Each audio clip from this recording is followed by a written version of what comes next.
Hello, we are the Real Housewives, and you are now watching a video where I'll be telling you all about our solution, STREAMWORLD.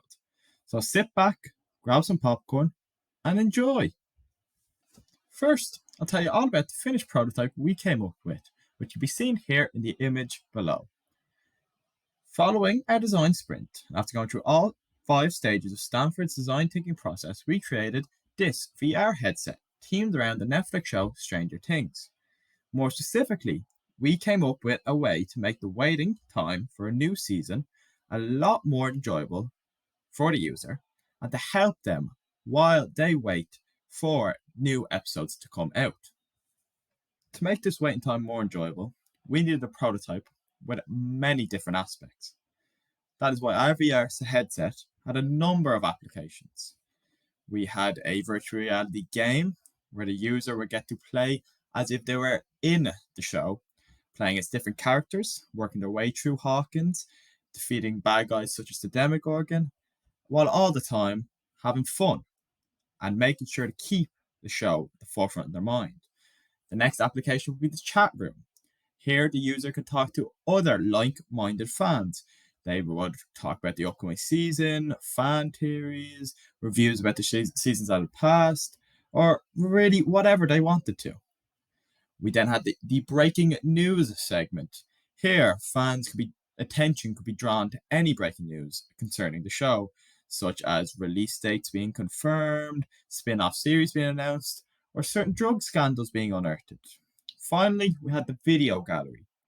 Here is a plethora of resources on the show. We'd have things such as interviews of the cast, funny moments, bloopers, and so much more. This wide range of applications made sure that our prototype was kept fresh during the waiting time and that, similar to waiting for the show, it never turned stale. And this is how it helped our user while waiting. During the design sprint, there were a number of occasions where we received feedback on our prototypes and solutions. These were vital as we had to take in the opinion of others when we wanted to optimize our final solution. The first case of feedback we experienced was during the empathy stage, which was in fact the first stage of the design thinking process. Here, we went out and asked members of the public if they had ever waited a while for a new show on TV. The answers we received were mixed. Some people forgot about the new season and didn't care when it did come out. Others were angry because they wanted to know what happened left as they were left on a cliffhanger. Some tried their best to occupy themselves with other things instead of waiting. These things included new shows, some took up sports, others did household chores, literally anything to preoccupy themselves. And others then had to rewatch previous seasons before they could start the new season. We used these responses to build a solution for our waiting dilemma. This phase was very eye-opening because without it, we would have never discovered the real problem behind the waiting process. And it really allowed us to think about the user themselves and get their opinion on it, rather than what our preconceived notions were. Another time we received feedback on our prototype was following the prototyping section of the design process. During this section, each member of the group took a part of the project and made a poster for it. We presented this prototype to one of the other groups, in our case, the Fantastic Five, and received a number of beneficial feedback from them.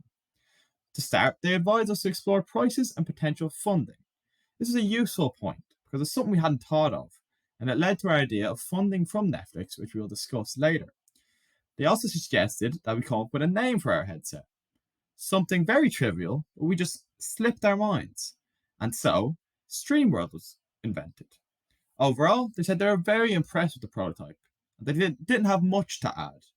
However, the feedback that they did give us was very beneficial. It was a fun phase that allowed us to show off what we had spent a lot of time working on. We were encouraged by hearing such positive feedback, and it was interesting to give feedback on other projects. And the overall experience of giving feedback and receiving the feedback allowed us to make our prototype more optimal and focus in on any flaws it may have had previously. Third and final time we received feedback was on the final day of the week.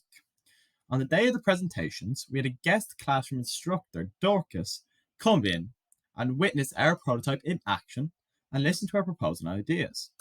Because she had not met us or witnessed us develop our strategy throughout the week, we were able to obtain an unbiased assessment and real input on our final solution.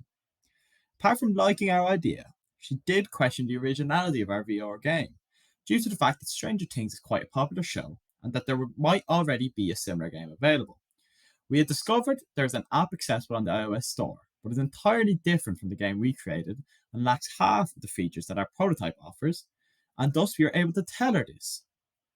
She did pose the question of what's next for our solution. What would it take to bring our idea to life? And this will be discussed in the next slide. As mentioned before, what's next for StreamWorld?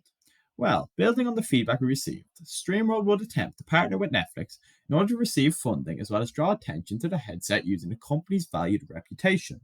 This next step would allow us to provide our headsets as a subscription-based service in order to be more accessible. Like the Fantastic Five said, price would have been an issue, but this funding from Netflix allows us to bring down the cost of our headsets and make it more available to all the fans out there. The partnership will also allow us to continue to grow StreamWorld by expanding the amount of shows available to us in the form of Netflix original series. This way, we have a plethora of shows we can draw content for, and we can cover a broad range of fans.